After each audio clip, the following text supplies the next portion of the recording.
Welcome to Hard Talk. I'm Stephen Sacker. Authoritarianism and conservatism have long been dominant forces in the Arab world, leaving artists to tread a delicate path. Female artists especially so. Now, has that changed as a result of the tumult and chaos caused by the Arab uprisings? Well, my guest today is the Kuwaiti painter and poet Shurooq Amin. Has there been a cultural as well as political awakening in the Arab world?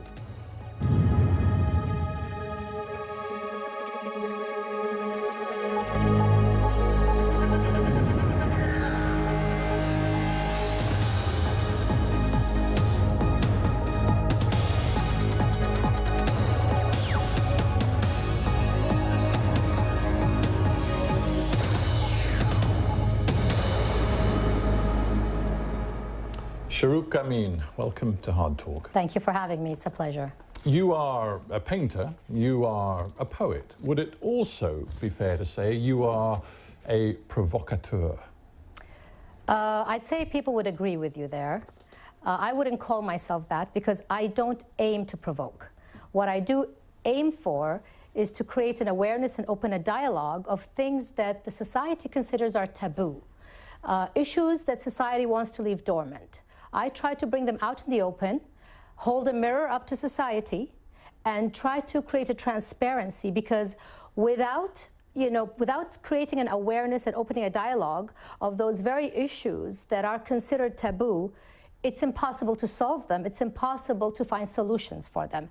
Therefore, it's impossible to progress. Right, but you do then deliberately set out to find those taboos and to shed light upon places where most people more naturally would prefer to see darkness.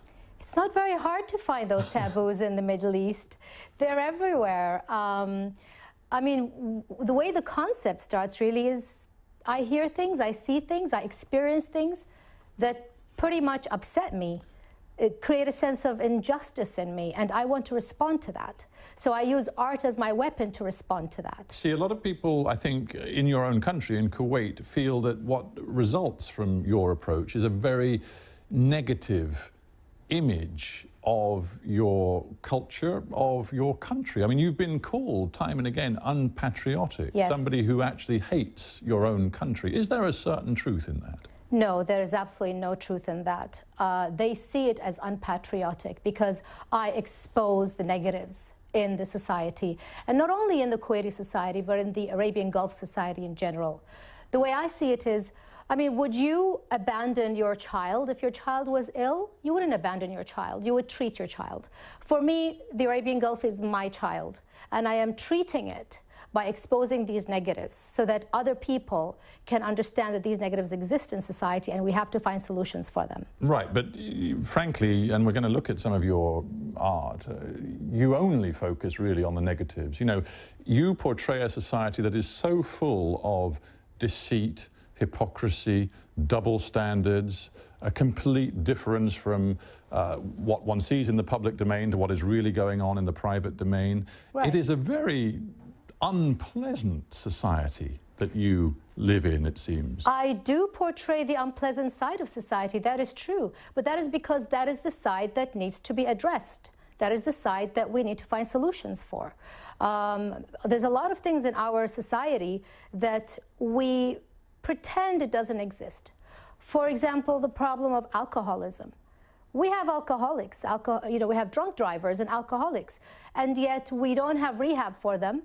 We don't have anywhere we can treat them, so we leave them alone to die in their homes with their booze, because we don't admit that we have the problem because we don't have alcohol in Kuwait. Well, for those in the audience who are not familiar with your work, it's going to be useful, I think, just to show a little bit of what you do.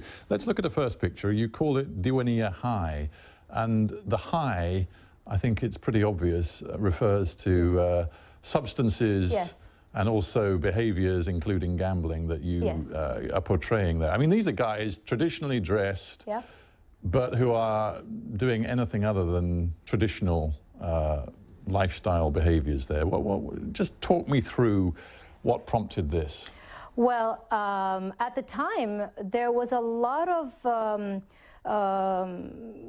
problems in the media with people who are preaching, who are in positions of religious power, who were preaching certain things in the community, and these people were caught doing the exact opposite. So this is actually a reflection of reality.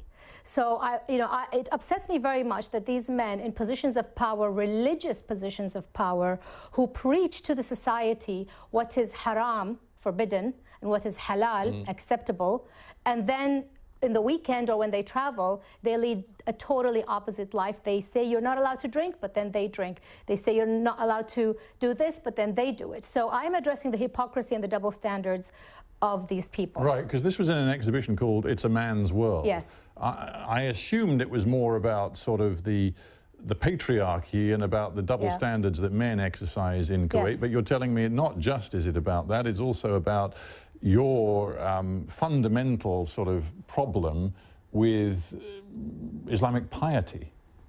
Well, it's not about... I mean, so-called piety, because you're exactly, saying that the pious are really not pious at all. Right. If you know, I have absolutely no problem with people who do practice what they preach. That, you know, respect to them. But the people who preach and they don't practice what they preach, the hypocrisy, that extreme hypocrisy, for me is unacceptable. So I am exposing that. Well, you're exposing it to a certain extent. You had a real problem exposing it with this particular picture, because this was part of an exhibition that you put on early in 2012 in Kuwait, which was closed down within 3 hours of its first public show. And this particular picture was a big part of the problem. We understand from news agency reporting at the time, from documents that were seen, that officials regarded it as obscene. Yes. They saw it obscene, as blasphemous. Yes. Well, you can't have been surprised. I was very surprised that they shut down the show, actually. I wouldn't have been surprised if I had been rebuked or, scolded in the media, or I was expecting a backlash to a certain extent, but I was not expecting for, 3 people from 5 people from 3 different institutions or authorities to waltz into this show, take down paintings, physically take them down, shut down the gallery door, and sit me down and investigate me like a criminal and threaten to put me in jail. And, that terror continued for weeks post-shutdown of the show. Yeah, the argument from the Kuwaiti government is that you actually transgressed laws, that there are audio-visual laws which your paintings did not comply with. We even spoke to a cousin of yours who works in the information ministry. He said, look, I can't tell you what the minister's official position is, but I can tell you that Shurooq needs to abide by the law, just like any other citizen of Kuwait. And if she's showing paintings in public, she has to accept that there are laws that govern this. Do you accept the laws of your own country? I don't agree that there are these laws. Where are these laws? I haven't seen these laws. I don't think this is true, actually. Our Constitution protects freedom of expression and protects the arts, and that's not applied. Because if there were actual laws for this, then why are programs, local Kuwaiti programs on television during Ramadan showing alcohol and people getting drunk? During Ramadan, TV programs, why aren't they following the laws then? Let me ask you this simple question. Who is your art really for? Is it for yourself? Is it for your well-established sort of supporters and clientele in Western art markets who buy your paintings? Or is it in any way for your fellow countrymen, for the men and women of Kuwait and the Arabian Gulf? That's a good question. I actually see my art as for the masses. Do you? Absolutely. I sort of see myself as the Pablo Neruda of the art world in a way, because I feel it's very accessible. The images are very accessible to people. They're easy to understand. Yes, there are layers and subtle nuances that perhaps the average layman wouldn't understand. But in general, if you look at the painting, you get the basic message. So I think it's a way to get across the board to anybody who, even people who don't understand art, who may look at an abstract painting and say, I don't get that, they will get my art. Well, if that is your hope and expectation, that your art works for people in your own culture and your own country, you must have been a little taken aback by the reaction to what happened after your show was closed in 2012, because as I understand it, you got a huge amount of support from the international community, and you got very, very little backing and support from inside Kuwait. Even the Kuwaiti artistic community, by and large, was down on you, critical of you, and supported the closure of the exhibition. Yes, there were artists who blogged against me, and some created rumors and said that I did it to myself to gain media attention. Some called me names. Some attacked me and said, you've opened Pandora's box and now all the authorities' eyes are on us as artists. You know, we could have an underground art movement like Iran. Why didn't you let sleeping dogs lie? And for me, this is absolutely ridiculous that artists would think in this way, because I believe artists do have a social responsibility. And not every artist has to be politically active or an activist, but absolutely there's a social responsibility there that we have to live up to. And to think in this way is very cowardly, you know, supremely cowardly as far as I'm concerned. So yeah, I was very distressed the months following the shutdown. But it does suggest you're out of tune with your own society. I know you don't want to be, but it suggests that that's the reality. I felt extremely like a fish out of water, definitely. I felt like I didn't belong. And once I started getting the thousands of emails from the international community, it gave me the support and the confidence and the validation I needed to get up and start working again. I felt, okay, I'm doing something, I'm getting through to people. I may not be getting through to the people in my country, but I'm getting through to people on an international level, and maybe that's where I need to go. Well, we'll talk more about that, and if that's the direction you're heading in a minute. But I want to introduce a second painting, because, you know, we've talked about your determination to tackle taboos, and we've talked about the particular problems you see with alcohol and the wider problem you see with religion in Kuwait and the degree to which there are double standards and hypocrisies at play with the practice of religion. But a lot of your work is connected to sexuality, sensuality, gender relations. That, of course, can also be a big taboo in the Arab-Muslim world. Let's have a look at this picture. I think you call this one the King of Hearts. Now, it's passionate. Yes. And it's sexual. And I just wonder how far you have felt in your artistic career that you could push your interest in sensuality and sexuality. Well, I'll tell you why I'm pushing it. I'm very much against what's going on in the country right now, and also this is internationally, globally, whereby violence is perceived as acceptable to be shown and love is perceived as forbidden to be shown. I mean, we are raising a generation of children who go into the cinema and they watch blood and gore being spilled out, and that's okay even at the age of 6 and 7, but if there's one kiss, it's immediately cut and censored randomly by a subjective censor.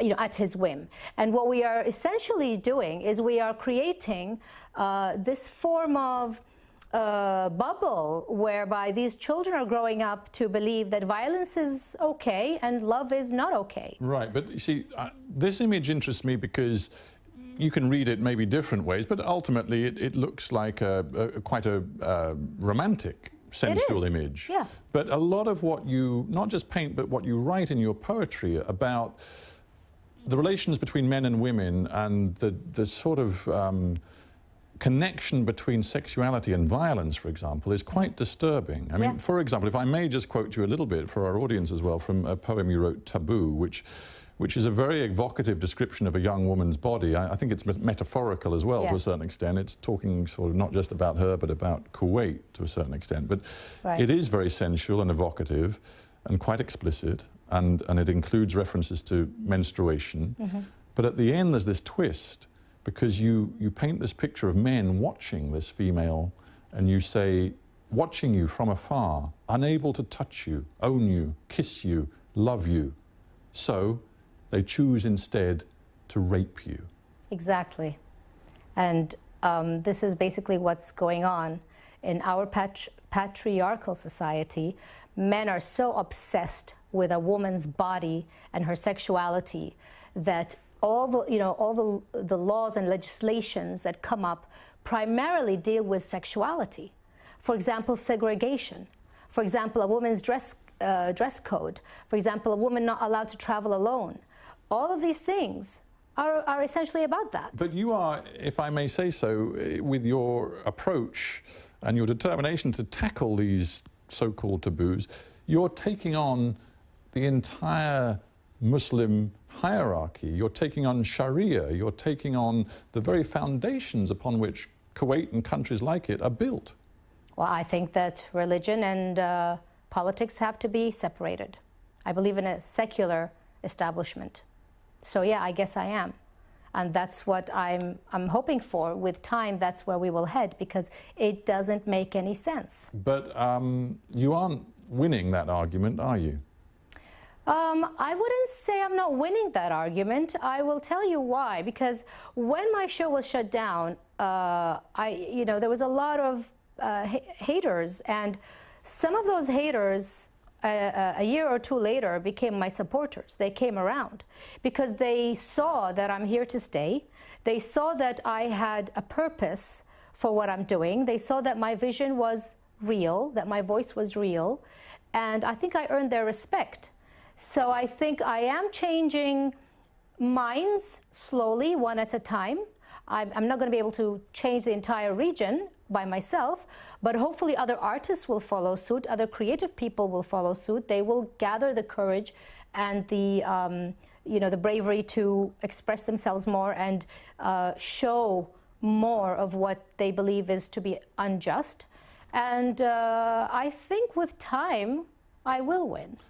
Well, you might need a lot of time, but there is no doubt things are changing across the Arab world as a result, perhaps most of all, of the political tumult that we've seen in the years since the so-called Arab Spring. And there was such a hope during the first phase of that uprising era, such a hope that, you know, everything from sort of street graffiti to social networking to the cries of protest of individuals on the street represented some sort of profound awakening in the Arab soul, if you can get as sort of poetical as that. Right.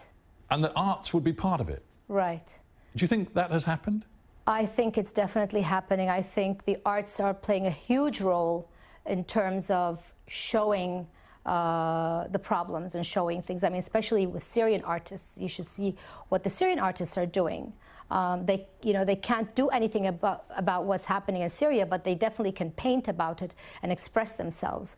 Well, that's interesting you say that. I'm just so mindful that some Syrian artists who've very deliberately taken on the Assad regime, for example, like Ibrahim Kashush, the protest singer, ended up murdered with his vocal cords cut out. It just seems to me that you could argue that the uprisings and the violence that has followed have actually confined artists even more. There's even less space for artists to express themselves because there is now so much fear, so much paranoia, and so much chaos, artists can't actually be confident they can produce. Well, that may be true to a certain extent, but I feel that we have to. I'm not saying we have to be martyrs, but you have to find a way to express yourself without putting yourself in direct danger. So maybe you align yourself with a gallery that will protect you, maybe you exile yourself, try to find a way. But to a certain extent, what you're saying is true, but then on the other side, I have to disagree and say that what's happening is giving us more passion and more subject matter to deal with and more to express. There's more anger, there's more passion, and that can only create art. But it does come down to the level of personal commitment you have. You've talked openly about the degree to which your family has suffered as a result of the criticism you've received. Sure, I think your kids in school have been told that their mother is a whore and a witch. Yeah. And I just wonder how much of that you can take before you think, you know what, I cannot be an artist in the Arab world today. I suppose it's a personal issue, I guess. It depends on how much courage you have and how much you believe in your mission. For me, I have unfaltering vision and an unfaltering belief in my role as an Arab artist. And they can't stop me no matter what. Whatever happened to my family understands. My children understand. They've seen me work since they were born. So I have no problem with dealing with any resistance that comes my way. I will deal with it as it comes. I never allow the possibility of fear to stop me from doing what I need to do. We've talked a little about your children. Let's just have a look at a final image, a final painting of yours, because again, it's intriguing. This one suggests to me that you believe mothers in particular can have a profound role in changing the sort of attitudes, the mindsets of the next generation of particularly young men in the Arab world. Is that really what you're getting at? Yeah, here? This is actually my favorite painting because it has a microcosmic meaning and a macrocosmic meaning. On a microcosmic scale, it is about a mother that is conservative, traditional, religious, literally opening up the eyes of her son and broadening his mind. He's oblivious, he's innocent, he's drinking his juice. And of course it's a boy, not a girl, because he's going to grow up to be a man. So she's raising a boy who's going to be a man that puts the legislation and the laws, because we are still a patriarchal society. On a macrocosmic scale, what I'm saying is we can still be, as a region, a Middle Eastern region, we can still be Islamic, we can still be conservative, we can still be traditional. And that does not mean we cannot raise open-minded men. I understand your point, but it just strikes me that woman is not you. You know, you do not cover your hair. You, frankly, you write poetry in English, not in Arabic. You are so westernized that if there is still this notion of a clash of civilizations with the Islamic world and the West at loggerheads, it seems to me you've got a problem because you don't fit in the Arab Muslim world. You're so far over into the Western civilization because of your background, your environment, your education, that maybe you can't speak to women like her. I disagree completely. I feel I'm actually a perfect bridge between the East and the West, because I was born in the East, I was raised in the East, I have Kuwaiti father, Syrian mother, I live in Kuwait and work from Kuwait and produce this art from Kuwait, and yet... But you did, if I may interrupt, you did say to me that given what has happened to you and the climate you have to live in, you might well have to leave Kuwait. And that's a symbolic moment. Yes, I accept that I might have to leave at maybe some point. I will have to leave, maybe, but I accept that. I accept that. I'm fine with that. It still doesn't mean I'm not the perfect bridge between East and West, because I did study in the West. I understand the West. I've lived in it as well. I'm an Anglophone poet. So I think I'm the perfect vehicle, the perfect bridge between East and West. I can bring the East to the West and the West to the East. I see myself as a hybrid, actually. And do you see your sons as inheritors of your ideas and actually the prime movers in the creation of a different Arab culture? Absolutely. I see that I'm raising boys and girls who are going to be an asset to the environment they're in and the society they're in. And hopefully that will have a domino effect. And it can change in a generation? Why not? I mean, I'm not saying everything will change in a generation, but definitely a lot can improve in one generation. Absolutely, yes. Shurooq Amin, thank you for being on HARDtalk. Thank you very much indeed. Thank you. My pleasure. Well,